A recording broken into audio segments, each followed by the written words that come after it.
Thanks for clicking on Total Harmonic Distortion channel. Today we're going to take a look at several different audio interfaces. I tested this MOTU M4 audio interface, but I didn't test any other audio interface, so there's no comparison. That seems a bit disingenuous. I really don't have anything comparable to this, so I'm just going to plug in various interfaces that I have lying around and see how they fare. Okay, made some changes to the software so it's a little easier to change. So this is the M4. We're looking at the output of this guy right here. Its noise floor is somewhere around 102 dB. We'll just click it again to show how it goes down. And yeah, it settles to about there. It's pretty flat. Next up, we'll use the UMG 96. UMG 96 is testing at 48 kilohertz, excuse me, this sort of a thing. You can see the noise is quite a bit higher and there's a few peaks here and there. Now this interface seems to like a sampling rate of 44.1, so we're going to flip it down to 44.1. And you can see it does get a little bit better. Not that much. Let's see. Yeah, it's a little better. I don't know. Okay, next up will be the stealth pedal. Stealth pedal's right here. It's an audio interface. It goes to 48 kilohertz. And it has this sort of a curve as far as the noise floor. Now, noise floor test, I'm not outputting any audio. I'm just basically looking at the inputs dry. So this is the noise floor of the audio interface itself. And then finally, we have this little guy right here, which is the CME USB audio headset. And it has a noise floor of this. Now this interface only has a single input and two outputs, so yeah, it can do some tests, but not everything. So just to recap, the M4 kind of goes down to here, and everybody else sort of goes up quite a bit higher, actually, at 48 kilohertz. Okay, let's take a look at the MLS test, just to see what we get over there.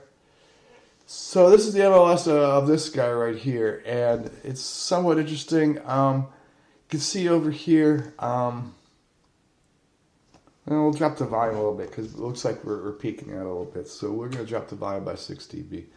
It does get a little flatter, but you can notice it's a little squirrely here. And if you look at the impulse is very flat, which kind of tells me this is really not using an audio codec. And you can see on the input samples right here what all this looks like. So anyways, let's switch over to the stealth pedal, I guess. Okay, the stealth pedal has a more traditional sync function for its filter. And you can see it's doing pretty well as far as what the input looks like. I'm just going to do some gain compensation here just so I can kind of see. I guess you can't really see that well. But anyways, we're going to kick up the volume one more. We're going to get to 12 dB because that's where we want to test everybody.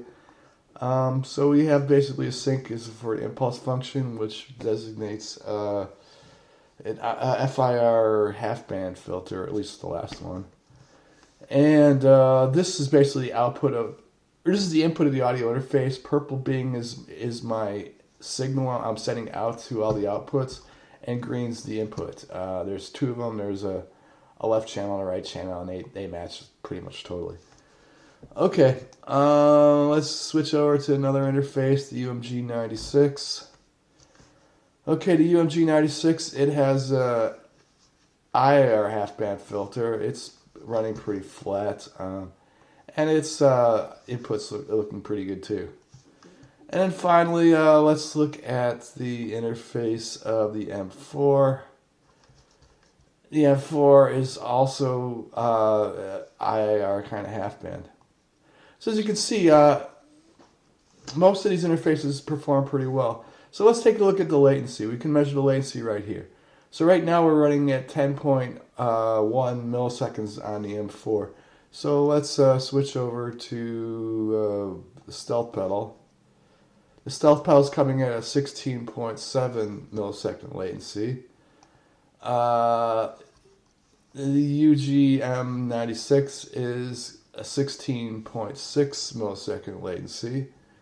And then finally, the C Media headphone thing is 69 millisecond latency. Let me back the volume down a little bit so I can kind of see what's going on. Okay, if you notice this latency is increasing. That means it's losing time. This probably does not use an audio codec. It's probably just a straight microcontroller kind of a thing. So what's going to happen is it's going to delay time until the buffer is getting bigger and bigger and bigger, and eventually it's going to have to snap back and cause a click.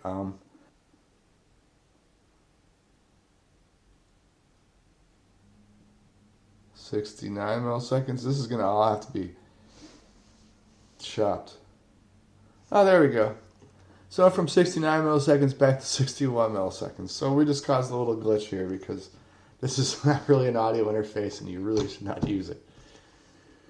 Anyways, going back on the interfaces, that's pretty much it.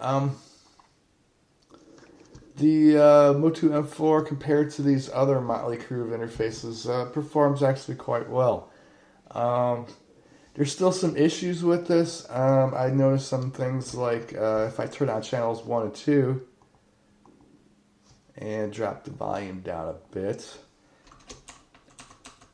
as I crank the MLS signal, the purple signal, on the outputs, there's nothing hooked up to these two inputs right here.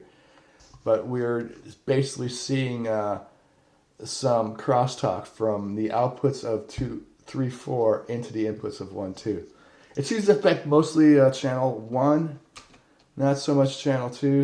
Channel 2 seems to do a little better, but as you can see, as I drop the volume on this, the crosstalk goes away. Okay, that's just a quick review of several different audio interfaces on how this MOTU M4 compares to a collection of older interfaces. It's probably not a really good comparison, but it's what I have. So that's it for this episode, and please subscribe.